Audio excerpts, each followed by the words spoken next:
Hello everyone, New Chris Defence Academy Pilani के YouTube channel New Chris online educational platform में आपका स्वागत है। मैं Manish Jangid, senior lecturer New Chris Defence Academy Pilani. Physics यानी भौतिक विज्ञान का पूरा सिलेबस नेवी एयरफोर्स का इस चैनल पर प्रोवाइड करूंगा। आज हम हमारे सबसे पहले टॉपिक नेवी एयरफोर्स में जो सबसे पहला टॉपिक है और सबसे इंपॉर्टेंट टॉपिक है यानी कि काइनेमेटिक्स। काइनेमेटिक्स का अध्ययन यहां पर करेंगे, इसकी स्टडी यहां पर करेंगे। काइनेमेटिक्स जिसे हिंदी में बोलते हैं गति, और ये एक बड़ा ही इंटरेस्टिंग चैप्टर है। इस टॉपिक को आपसे बहुत प्यार मिलने वाला है क्योंकि बहुत ही प्यारा टॉपिक है, बहुत ही इंटरेस्टिंग टॉपिक है और इसे समझने की कोशिश करें। काइनेमेटिक्स दो वर्ड से मिलकर है, kine and matics. Kine simple word अगर देखें, काइन का मतलब होता है मोशन। काइन का मतलब होता है दोस्तों मोशन, और मैटिक्स का मतलब होता है मैथ। काइनेमेटिक्स दो वर्ड से मिलकर बना है। काइन का मतलब होता है मोशन, मैटिक्स का मतलब होता है मैथ। यानी कि गति का गणितीय अध्ययन जिस शाखा में किया जाता है, जिस ब्रांच ऑफ फिजिक्स में किया जाता है, उसे बोलते हैं गति की। गति का गणितीय अध्ययन यानी गति के समीकरण वगैरह पढ़ना, गति के नियम वगैरह पढ़ना, जो भी गति का गणितीय व्याख्या वगैरह अपन देखें, सारी अपन जिस शाखा में पढ़ते हैं, जिस ब्रांच ऑफ फिजिक्स, उसे बोलते हैं गति की यानी कि काइनेमेटिक्स। अब हमें इस वर्ड पर ध्यान देना है दोस्तों, मोशन जिसका मतलब है मोशन जिसका मतलब है गति। इस वर्ड पर ध्यान देना दोस्तों। गति का मतलब क्या होता है? सिंपल वर्ड अगर देखें, गति का अगर अपने को जानना है तो उसका सिंपल जो अर्थ है वो क्या है? वो है समय के साथ स्थिति में होने वाला परिवर्तन। समय के साथ स्थिति में होने वाला परिवर्तन गति कहलाता है। समय के साथ स्थिति में होने वाला परिवर्तन क्या कहलाता है? गति कहलाता है। यानी कि चेंज इन पोजीशन। हाँ जी, जो इंग्लिश मीडियम के स्टूडेंट है वो भी यहीं से इस टॉपिक को समझ सकते हैं, क्योंकि मैं आपको हिंदी और इंग्लिश दोनों में बताऊंगा। जो फिजिक्स लर्नर्स हैं, फिजिक्स को सीखना चाहते हैं, उनके लिए ये एक बहुत ही सुनहरा मौका है। घर बैठे फिजिक्स के टॉपिकों को पढ़ने का बहुत ही सुनहरा मौका है। तो इसको ध्यान से पूरे वीडियो को देखें। अच्छा लगे तो लाइक करें, शेयर करें अपने दोस्तों को बताने के लिए, और आगामी वीडियो देखने के लिए चैनल को सब्सक्राइब करना ना भूलें। जी हाँ, हमारे चैनल का जो नाम है वो है new Chris online educational platform. ऐसा प्लेटफॉर्म जो कि navy air force, specially navy air force के फिजिक्स के वीडियो प्रोवाइड करेगा। ठीक है, बाकी भी एग्जाम के लिए हमारे टीचर्स, हमारी टीम वीडियो इसी चैनल पर डालेंगे, इसलिए चैनल को सब्सक्राइब करना ना भूलिए। अब वापस से आते हैं गति के मतलब पर। समय के साथ स्थिति में होने वाला परिवर्तन यानी change in position with respect to time. Change in position with respect to time is called motion. यानी समय के साथ स्थिति में होने वाला परिवर्तन ही दोस्तों क्या कहलाता है? गति कहलाता है। समझ में आ रही है बात? अभी ये तो है गति की परिभाषा, बहुत आसान लगती है, लेकिन अगर आपसे कोई पूछे स्थिति यानी पोजीशन क्या होती है, तो ऐसा लगता है स्थिति के बारे में तो हमें पता है, लेकिन उसको डिफाइन करना, उसे बताना हो तो क्या बताएंगे? क्या होती है स्थिति? तो स्थिति को व्यक्त कैसे करते हैं, पोजीशन रिप्रेजेंट कैसे होती है? तो उसके लिए दोस्तों आपको एक सिंपल सी बात बताऊंगा, एक मैथमेटिक्स वाली बात बताऊंगा कि मैथमेटिक्स में या फिजिक्स में स्थिति को प्रदर्शित करने के लिए निर्देशांक ज्यामिति की जरूरत होती है।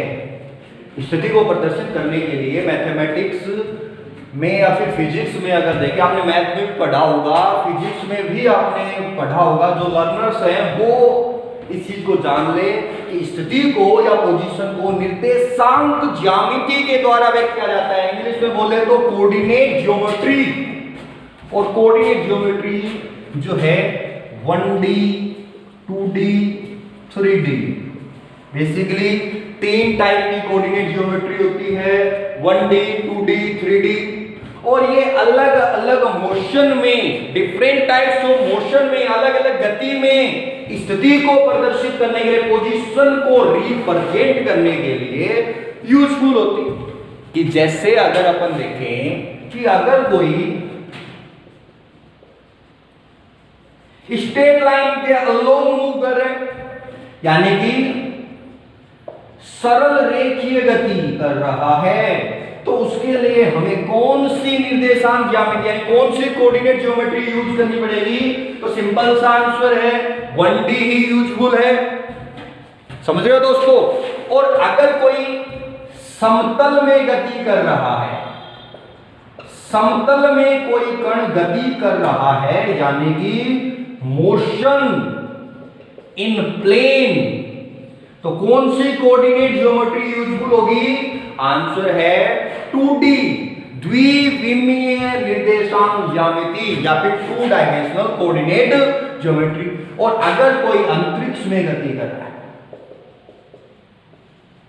अंतरिक्ष में गति यानी मोशन इन स्पेस, तो कौन सी कोऑर्डिनेट ज्योमेट्री यूजफुल होगी?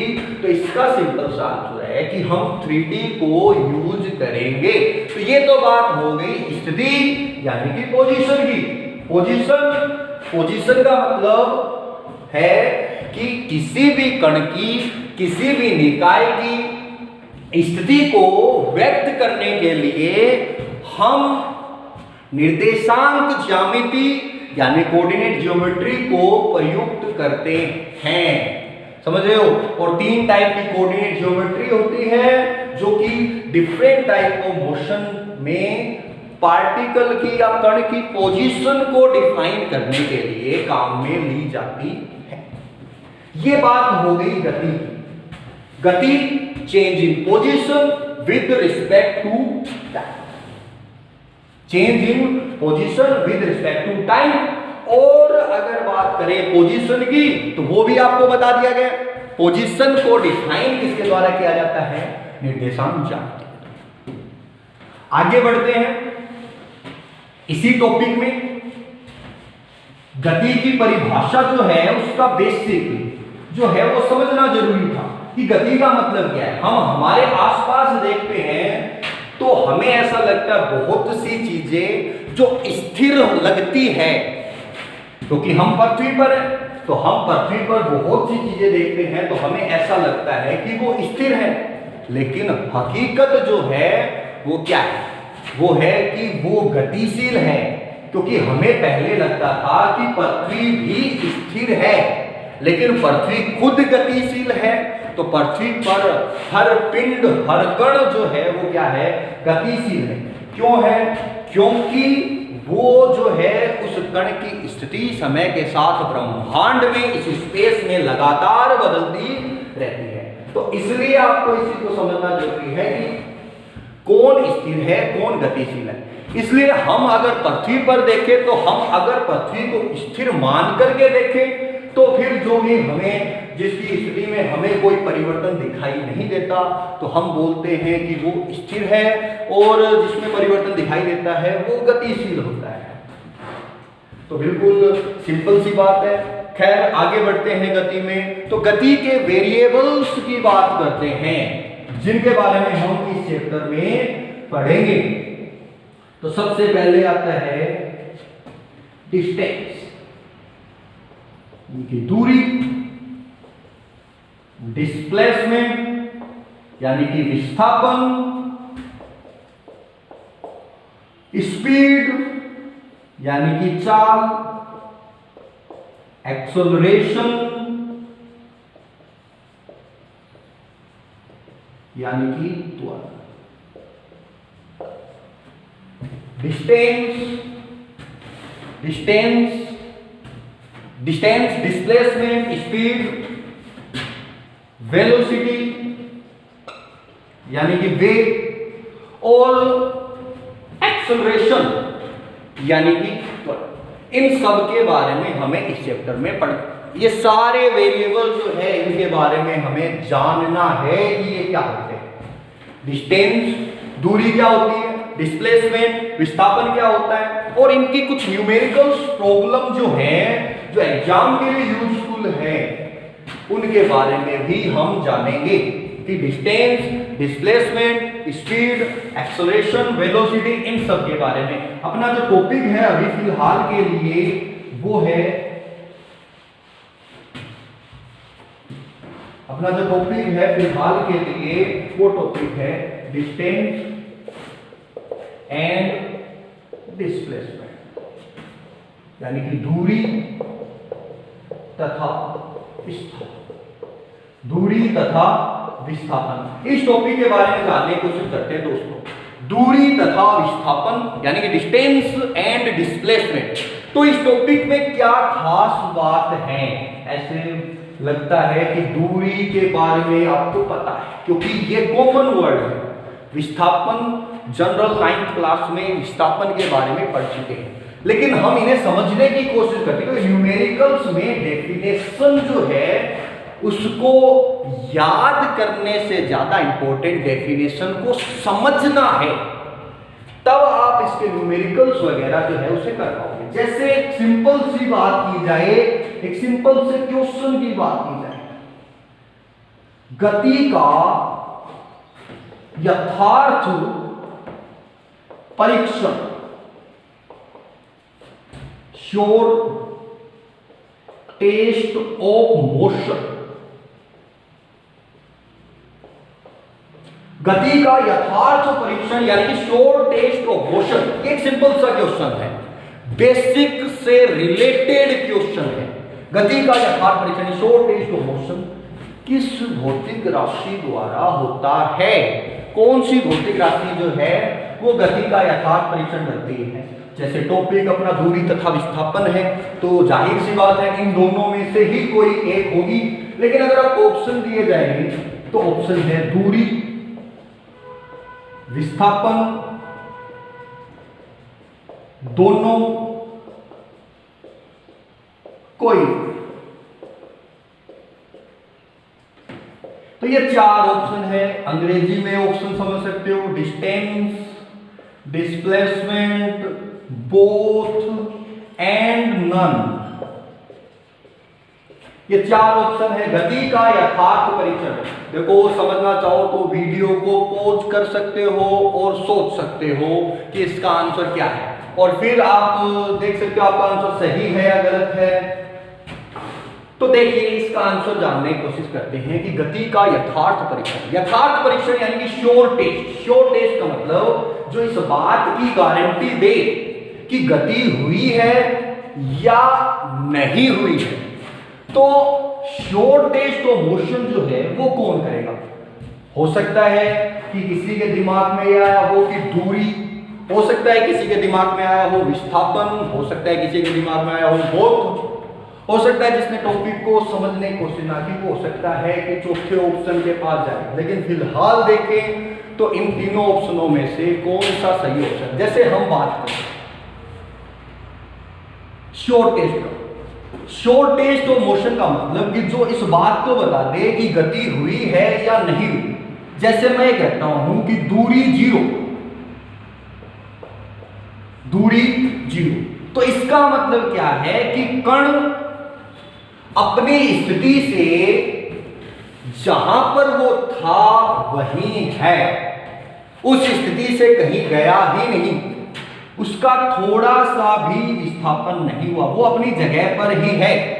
दूरी जीरो का मतलब ये है कि कण अपनी स्थिति से हिला ही नहीं, जिससे हम ये कह सकते हैं कि गति नहीं हुई। दूसरी तरफ हम ये कहते हैं कि विस्थापन जीरो, विस्थापन जीरो। तो इस केस में क्या हो सकता है, कण यहां से जाकर के हो सकता है यहां वापस आ गया हो, प्रारंभिक स्थिति से चल करके कुछ समय पश्चात वापस वहीं आ गया हो, तो विस्थापन जीरो हो सकता है। और विस्थापन जीरो हुआ तो हम ये कह सकते हैं कि गति हो भी सकती है और नहीं भी हो सकती। इसका मतलब क्या है कि विस्थापन जीरो था तो उसने गति के बारे में यथार्थ बात नहीं बताई। विस्थापन जीरो है तो इसका मतलब है गति हो भी सकती है, नहीं भी हो सकती। लेकिन दूरी जीरो है, इसका मतलब कण अपनी स्थिति से चला ही नहीं, कण अपनी स्थिति से हिला तक नहीं। जिसने बात बताई गति नहीं हुई, तो गति के बारे में जो श्योर टेस्ट है वो किस राशि ने दिया, दूरी ने। जी हाँ, गति का यथार्थ परीक्षण दूरी द्वारा किया जाता है। Distance gives the sure test of motion. समझ रहे हो बात को? तो ये बिल्कुल बेसिक से रिलेटेड क्वेश्चन था। हो सकता है किसी के दिमाग में विस्थापन आया हो, लेकिन सही जो आंसर है वो क्या है, दूरी, यानी कि डिस्टेंस। डिस्टेंस ही है जो श्योर टेस्ट ऑफ मोशन देता है। अब आगे बढ़ते हैं, दूरी तथा विस्थापन के बारे में समझने की कोशिश करते हैं। ये तो यहां पर आपको क्वेश्चन बेसिक बताया, लेकिन दूरी का मतलब, विस्थापन का मतलब क्या है कि जैसे कोई पॉइंट ए है, ये भी है, कण यहां से यहां आया, यहां से यहां आया, यहां से यहां, तीन अलग अलग पथों से होकर आया। ये पहला पथ है, path first, path second, path. अब ए से बी यानी कि प्रारंभिक स्थिति और अंतिम स्थिति दोनों सेम है। दूरी का मतलब, डिस्टेंस का मतलब पथ की लंबाई, लेंथ ऑफ। दूरी का मतलब पथ की लंबाई यानी कि लेंथ ऑफ पाथ से होता है कि जिस पथ की लंबाई, यानी प्रारंभिक स्थिति से अंतिम स्थिति तक आने के पता नहीं कितने पथ हो सकते हैं। जैसे यहां पर देखें, ए से बी तक आना है तो अभी 3 पॉसिबल पाथ है, लेकिन और भी हो सकते हैं, अनंत पथ हो सकते हैं। उनमें से कण जिस पथ से होकर के आएगा, जिस पथ का अनुसरण करेगा, path followed by any particle is called distance. उसकी जो लेंथ है उसे क्या बोलते हैं, डिस्टेंस बोलते हैं। दूरी का मतलब पथ की लंबाई यानी लेंथ ऑफ पाथ से है। जो पथ जितना बड़ा होगा उसकी दूरी उतनी ही ज्यादा होगी। दूसरी तरफ अगर विस्थापन की बात करें, विस्थापन की बात करें यानी डिस्प्लेसमेंट की बात करें, तो वो जो है वो क्या है, लघुत्तम पथ की लंबाई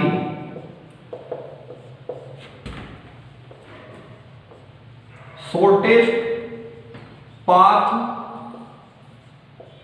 लेंथ। विस्थापन का मतलब शॉर्टेस्ट पाथ लेंथ, यानी कि ए से बी तक किसी भी प्रारंभिक और अंतिम स्थिति तक अगर देखें, प्रारंभिक स्थिति से अंतिम स्थिति यानी इनिशियल से फाइनल पोजीशन पर कोई कण जाता है, तो उन दोनों स्थितियों के बीच में जो सबसे छोटा पथ होगा, जो सबसे छोटा पथ होगा उसकी लंबाई जो है उसी को क्या कहा जाता है, विस्थापन कहा जाता है। और विस्थापन अगर सबसे छोटा पथ है तो इसका मतलब एक और जो बात होगी वो क्या होगी, दूरी विस्थापन से ज्यादा होगी या उसके बराबर, यानी distance is always greater than equal to विस्थापन यानी कि डिस्प्लेसमेंट। दूरी हमेशा विस्थापन के बराबर होती है या उससे अधिक होती है, कभी भी दूरी विस्थापन से छोटी नहीं होगी। इसका मतलब वापस से उसी प्रश्न पर जाते हैं कि दूरी अगर जीरो है, दूरी अगर जीरो है, डिस्टेंस अगर जीरो है तो विस्थापन भी जीरो होगा, और विस्थापन भी जीरो होगा, दूरी भी जीरो होगी, तो इसका मतलब कण ने गति प्रारंभ ही नहीं की, यानी वो अपनी प्रारंभिक स्थिति पर ही बना हुआ है।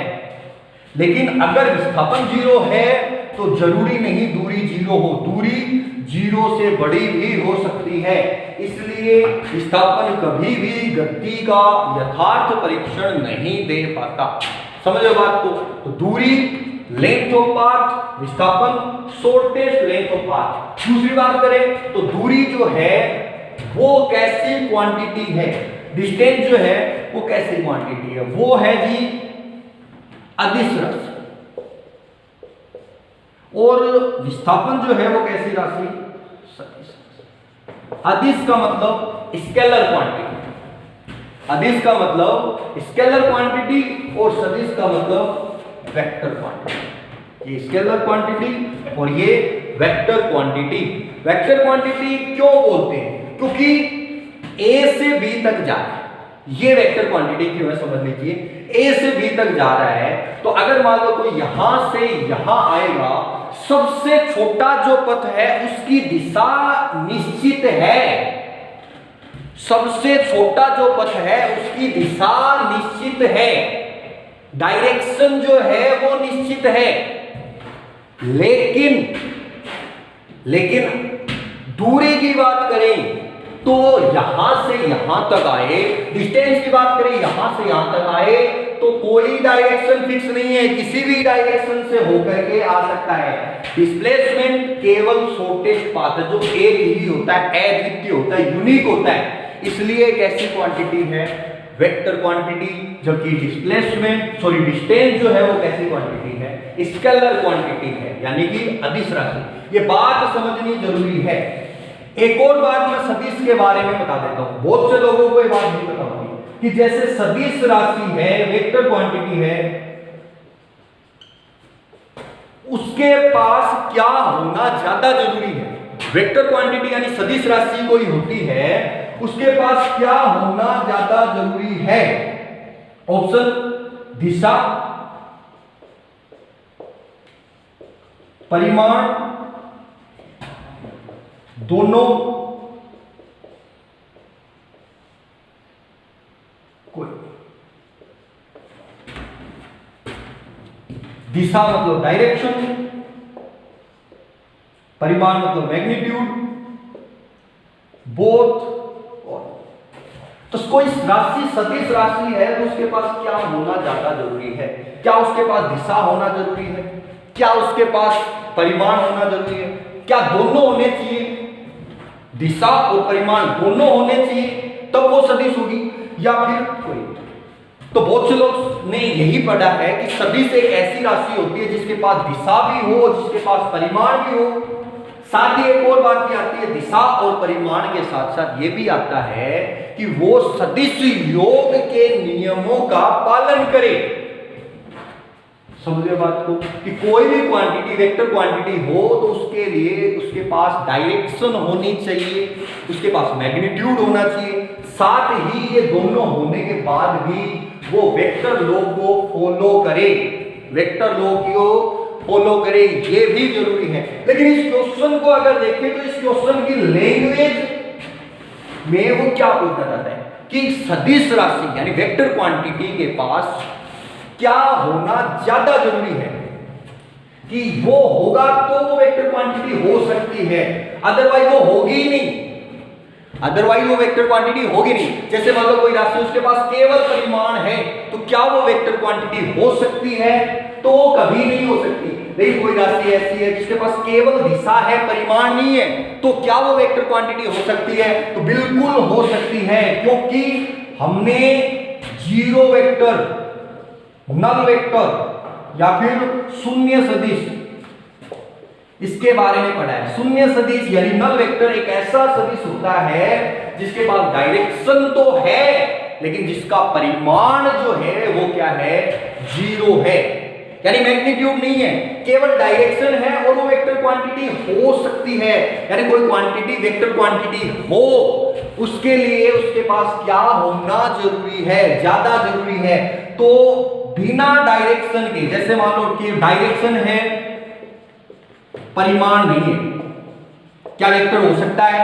दिशा है परिमाण नहीं है, दिशा है परिमाण नहीं है, दिशा है परिमाण नहीं है। क्या वेक्टर हो सकता है? तो आंसर है हो सकता है। क्यों? तो 0। दिशा है परिमाण नहीं है, हो सकता है। दिशा नहीं है परिमाण है, क्या वेक्टर हो सकता है? किसी सूरत में नहीं होगा, किसी कंडीशन में नहीं होगा। दिशा है परिमाण है, क्या वेक्टर हो सकता है? बिल्कुल हो सकता है। लेकिन इसने क्या पूछा, क्या होना ज्यादा जरूरी है? दिशा होनी ज्यादा जरूरी है, परिमाण होना ज्यादा जरूरी है, या दोनों? तो फिलहाल दोनों से भी होता है और दिशा से भी होता है, लेकिन ऑप्शन को देखें तो दिशा वाला बिल्कुल सही है, क्योंकि दिशा हो परिमाण ना हो तो क्वांटिटी वेक्टर हो सकती है। और हमने बिल्कुल पढ़ा है शून्य सदिश के बारे में। लेकिन मोस्ट ऑफ द स्टूडेंट इसमें क्या करेंगे? दोनों करेंगे। तो उन्होंने पढ़ा है, समझा है, क्योंकि लगभग यही पढ़ाया जाता है कि एक सदिश राशि ऐसी राशि होती है जिनके पास दिशा भी हो परिमाण भी हो। तो ये बेसिक से रिलेटेड आपको क्वेश्चन कराया गया है। ठीक है, अब दूरी तथा विस्थापन में हम आगे बढ़ने की कोशिश करते हैं। दूरी तथा विस्थापन में आगे बढ़ने की कोशिश, मैंने कहा था कि आपको न्यूमेरिकल्स कराए जाएंगे। डिस्टेंस एंड डिस्प्लेसमेंट के न्यूमेरिकल बेस्ड प्रॉब्लम जो है वो आपको कराई जाएंगी। तो अब तैयार हो जाइए न्यूमेरिकल बेस्ड प्रॉब्लम के लिए, दूरी तथा विस्थापन से रिलेटेड, डिस्टेंस एंड डिस्प्लेसमेंट। तो एक बिल्कुल सिंपल सा क्वेश्चन जो है उससे शुरुआत करते हैं। एक बिल्कुल सिंपल सा क्वेश्चन है, उससे शुरुआत करते हैं कि कोई भी व्यक्ति, समझना क्वेश्चन को, कि कोई व्यक्ति है या फिर ये मानो कि जैसे कि कोई रिंग है जिसका ये पॉइंट P है। अब ये किसी रोड पर है और ये रोटेट कर रही है। जब ये हाफ सर्किल या फिर सेमी सर्किल कवर कर ले, हाफ सर्किल कवर कर ले, तो डिस्प्लेसमेंट जो है वो क्या है? यानी कि P है, हाफ सर्किल ये अपना कंप्लीट करे, यानी यहां से ये आगे बढ़ करके आ जाए, हाफ सर्किल कंप्लीट कर ले, तो इसका जो डिस्प्लेसमेंट है यानी विस्थापन जो है वो क्या होगा, वो अपने को ज्ञात करना है। इसकी रेडियस मान लेते हैं कितनी है, इस रिंग की रेडियस जो है वो कितनी है, r है। अब ये आगे बढ़ रही है, इसने हाफ सर्किल यानी सेमी सर्किल कवर कर लिया, ये आधा सर्किल आगे बढ़ गई। तो एक सिंपल सी बात सोचते हैं, जैसे आपके पास ऑप्शन आ जाते हैं, इसका ऑप्शन आ जाता है pi r, 2 pi r, pi under root में r square plus 2, r square plus 4, none. इस तरीके से ऑप्शन अपने पास। अब इन क्वेश्चन को सोल्व कैसे करें? हो सकता है कि अगर ये पूरा सर्किल कंप्लीट कर ले तब तो इसको अपन आसानी से सोल्व कर सकते हैं। पूरा सर्किल जब कंप्लीट करेगी तो क्या होगा, जैसे सर्किल कंप्लीट होगा ये वापस से यही आ जाएगा P पॉइंट, और पूरा सर्किल कंप्लीट होगा तो ये जो है पूरा पेरीमीटर कवर होगा, यानी पूरी परिधि कवर होगी, और डिस्प्लेसमेंट जो है वो कितना आ जाएगा, 2 पाई r। लेकिन ये तो तब है जब फुल सर्किल यानी कि 1 रोटेशन, लेकिन यहां पर हाफ रोटेशन, तो हाफ रोटेशन के केस में क्या होगा, हाफ रोटेशन के केस में ये यहां पहुंची, लेकिन P पॉइंट जो है वो यहां पहुंच जाएगा। P पॉइंट जैसे ही हाफ सर्किल कंप्लीट होगा ये इधर से घूमेगा तो P पॉइंट जो है वो यहां आ जाएगा, आधा सर्किल कंप्लीट होगा तो ये पॉइंट जो है यहां आ जाएगा, तो P पॉइंट यहां आ गया।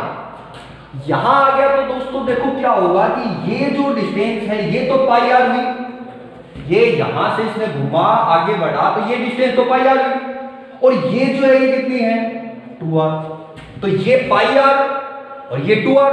अब अगर अपन डिस्प्लेसमेंट कैलकुलेट करें, अब अगर अपन डिस्प्लेसमेंट कैलकुलेट करें तो क्या होगा, तो क्या होगा डिस्प्लेसमेंट अंडर रूट में पाई r, अंडर रूट में पाई r का स्क्वायर प्लस में 2r का, अंडर रूट में पाई r का स्क्वायर प्लस 2r का स्क्वायर। अब यहां से अगर देखें तो क्या होगा, pi square r square plus 4r square, r बाहर आ गया, अंडर रूट में पाई स्क्वायर प्लस 4। तो कोई भी ऑप्शन ऐसा नहीं है जो सही हो।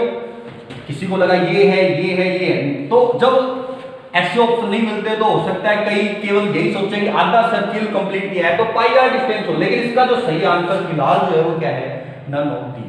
ठीक है, और इसका आंसर क्या आ गया, आर अंडर रूट में पाई स्क्वायर प्लस 4। तो ऐसे क्वेश्चन जो है वो आपको आने चाहिए, तो ऐसे क्वेश्चंस की आपको प्रैक्टिस करनी जरूरी है। नेवी एयरफोर्स में ऐसे क्वेश्चन अधिकतर पूछे जाते हैं। तो दूरी तथा विस्थापन में अपनी शुरुआत कुछ ऐसे है। तो ये क्वेश्चन आई होप समझ में आया होगा आपको। अब दोस्तों आगे बढ़ते हैं।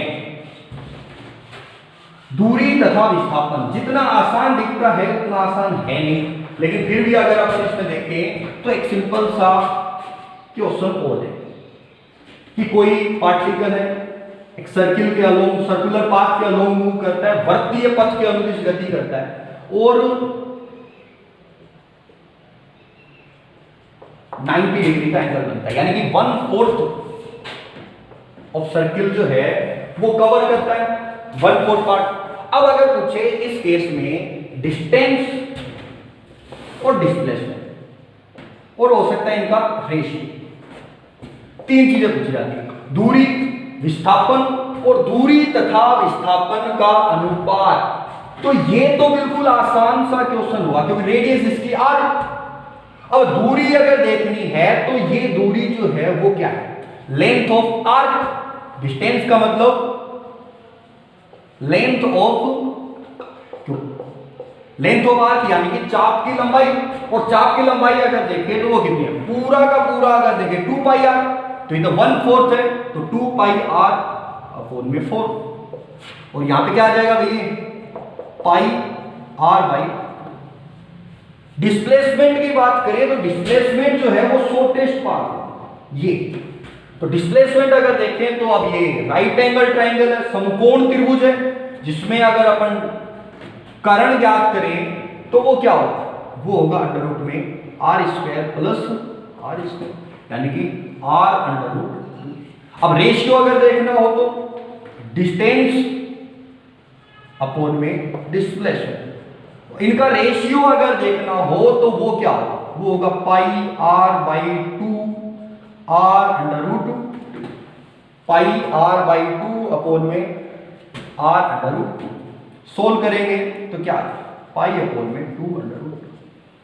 ऐसा ही क्वेश्चन हो सकता है, यहां पर आपको 60 डिग्री मिले,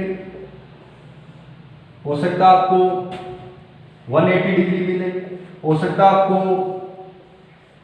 120 डिग्री मिले। तो अब इन क्वेश्चन को कैसे सोल्व करना है, इन क्वेश्चन को सोल्व करने का जो तरीका है, डिस्टेंस तो सिंपल है, कैलकुलेट हो जाएगी लेंथ ऑफ आर्क जो होता है आर इंटू थीटा, लेकिन जो डिस्प्लेसमेंट है उसके लिए आपको फॉर्मूला याद रखना पड़ेगा। फॉर्मूला जो है वो है 2r sin theta by 2, theta 60 degree, तो डिस्प्लेसमेंट क्या हो गया 2r sin 30, sin 30 की वैल्यू 1/2, तो ये हो गया r। वैसे भी अगर देखें ये r है, ये r है, दोनों r है, ये एंगल 60 डिग्री। अब ये हो गया एक समद्विबाहु त्रिभुज, और समद्विबाहु त्रिभुज के दोनों कोण होते हैं बराबर, दोनों कोण होते हैं बराबर। अब ये दोनों कोण अगर बराबर है, दोनों एंगल अगर इक्वल है तो वो कब होगा, कब पॉसिबल है ऐसा, ये 60, इन दोनों का जोड़ 120, तो ये भी 60 हुआ और ये भी 60 हुआ, इसका मतलब तीनों ही एंगल इक्वल हो गए, तो तीनों साइड इक्वल हो गए, तो डिस्प्लेसमेंट जो हो कितना है। ऐसे ही थीटा इक्वल्स टू 120 डिग्री के लिए अगर देखें तो r 2r sin 60 की वैल्यू √3/2, तो कितना हो गया r अंडर रूट 3। तो इस तरीके के क्वेश्चन जो है वो डिस्टेंस एंड डिस्प्लेसमेंट में पूछे जा सकते हैं। तो ये अपना टॉपिक था डिस्टेंस एंड डिस्प्लेसमेंट, और भी इसके क्वेश्चंस हैं जो अपन आगे करेंगे। अभी इस वीडियो को आप लाइक करें, शेयर करें, सब्सक्राइब करें, और बाकी जो है वो अपन नेक्स्ट वीडियो में पढ़ेंगे। ठीक है, धन्यवाद।